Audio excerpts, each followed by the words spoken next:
Senhor presidente, senhoras deputadas, senhores deputados, na última segunda-feira, por volta do 12h20, o impostômetro da Associação Comercial do Paraná registrou R$ 1 trilhão em tributos arrecadados em todo o país, nas 3 esferas de governo.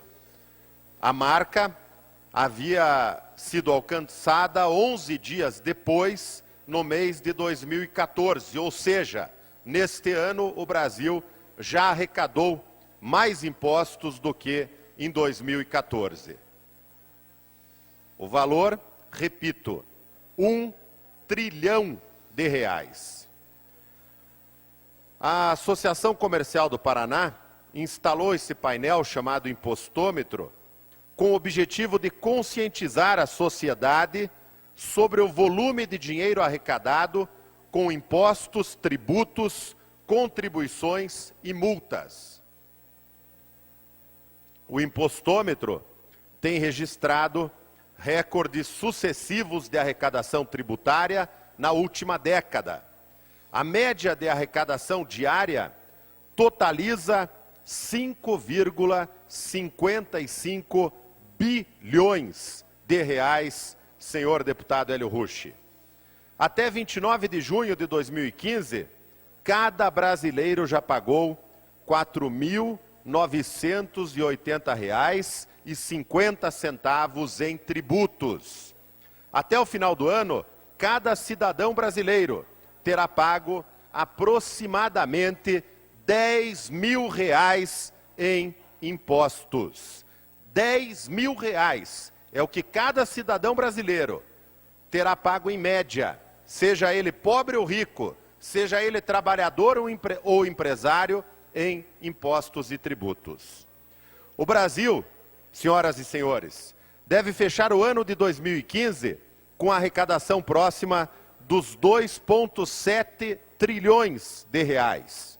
Um crescimento nominal de aproximadamente 5,8% sobre 2014. E com tudo isso, continua faltando infraestrutura, as estradas em péssimo estado, a saúde de terceiro mundo, a educação jogada às traças, o desemprego aumentando e a inflação crescendo de forma avassaladora. Quem vai ao supermercado sai assustado. Não há mais dona de casa que aguente. E para completar tudo isso, esta farra de impostos que os governos impõem com seu braço repressor ao cidadão brasileiro.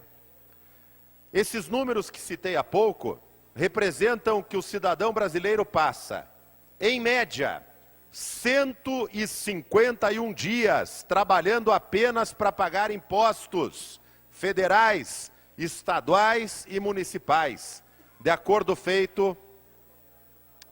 com o estudo feito pelo Instituto Brasileiro de Planejamento e Tributação. É como se, de 1º de janeiro a 31 de maio, os brasileiros trabalhassem sem ganhar nada. Como se não bastasse, além de pagar uma das cargas tributárias mais altas do mundo, o contribuinte do Brasil não vê a contrapartida do dinheiro gasto em serviços para a população, como saúde, educação, transporte coletivo e saneamento básico. O mesmo estudo revela que, na comparação com 30 países, é no Brasil que os impostos arrecadados representam menos serviços para o cidadão. O índice utilizado foi o de retorno do bem-estar para a sociedade, e o cálculo levou em conta dados econômicos como a carga tributária e sociais, como os do Índice de Desenvolvimento Humano.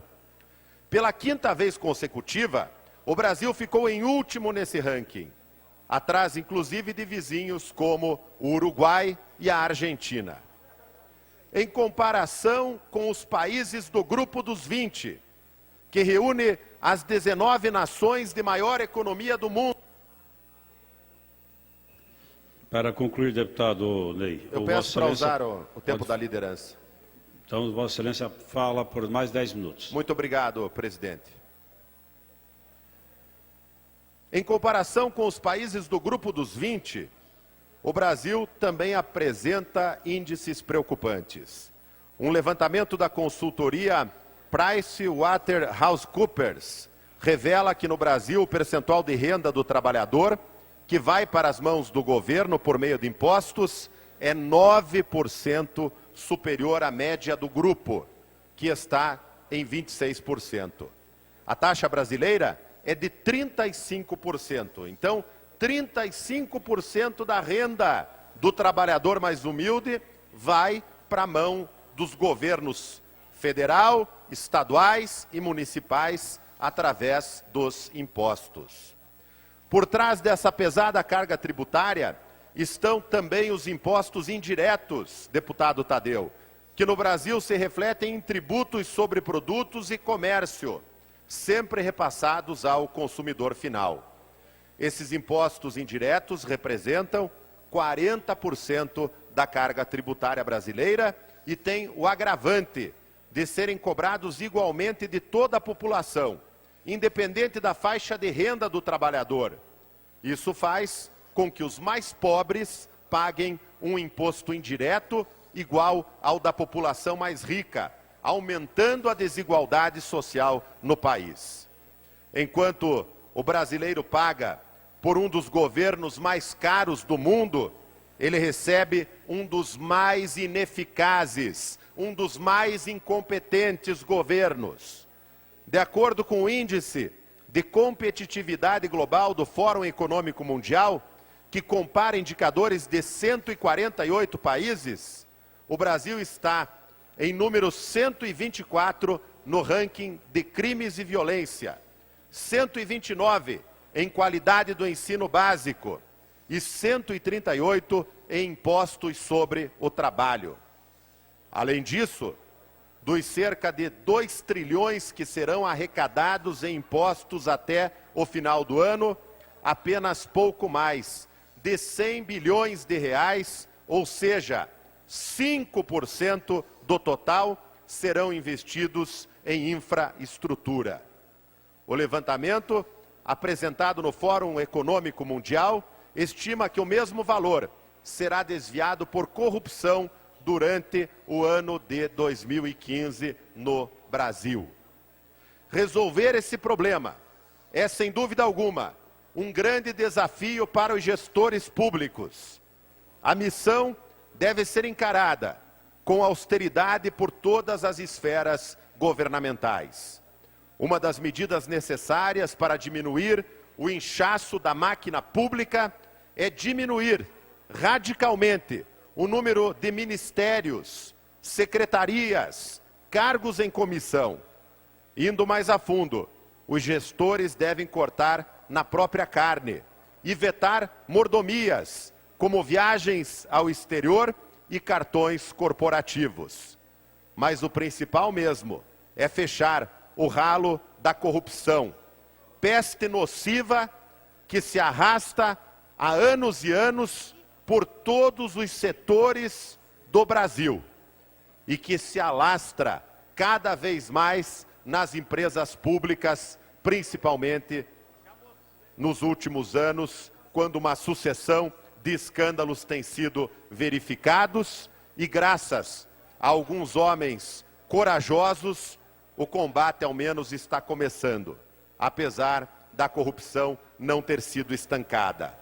É ela que tem que ser combatida, é ela que tem que ter o ralo fechado, é ela que deve ser motivo de uma guerra a ser travada por todos os homens de bem, em defesa da sociedade, da transparência e da ética na administração do dinheiro público. Essa conta não pode mais ser paga pela sociedade brasileira. E cabe aos parlamentares em nível federal, estadual e municipal, ao Ministério Público, à imprensa e à sociedade civil organizada, a realização de uma intensa fiscalização para combater a praga nefasta, assassina da corrupção. Senhores deputados e senhoras deputadas, um corrupto com a sua caneta Montblanc, ao assinar uma obra superfaturada, mata mais do que 100 bandidos armados e encapuzados, pois ele tira o leite das crianças, o remédio dos hospitais e a merenda das escolas. É por isso que nós estamos solidários. A cruzada que vem sendo feita por alguns, mas que deve passar a ser de todos contra a corrupção neste país. Muito obrigado.